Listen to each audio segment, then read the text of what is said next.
Vostedes non foron capaces de presentar un proxecto industrial viable para esa provincia en 17 anos. Solo presentaron o de Altri. Por tanto, hai capacidade enerxética, o que non hai é iniciativa por parte da Xunta de Galicia. Mire, a cuestión está clara. Sin conexión eléctrica, ese proxecto non se pode autorizar.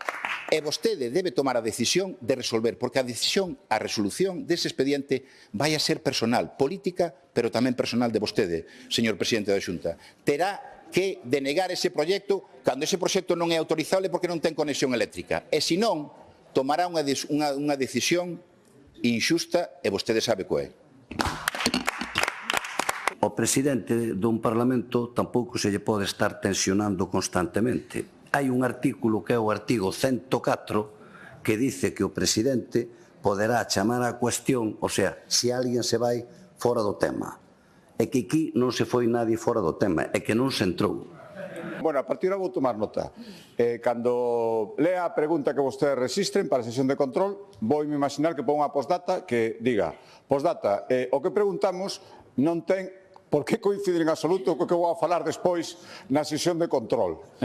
Porque como presidente é Dios, ten que saber de todo esa súa teoría, porque claro, é que vostede é o representante de Sánchez en Galicia, e polo tanto cree que os presidentes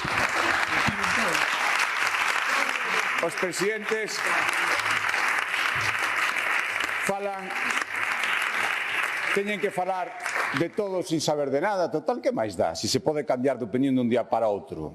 Que máis dá? Os presidentes deciden os expedientes de xeito persoal, o que máis lle conveña, como está decidindo Sánchez o futuro de España. Todo o que está facendo é pensando no seu futuro persoal. Pero hai unha diferencia, señor Besteiro. Eu teño a confianza dos galegos e decido as cousas pensando no futuro de Galicia. É unha enorme diferencia.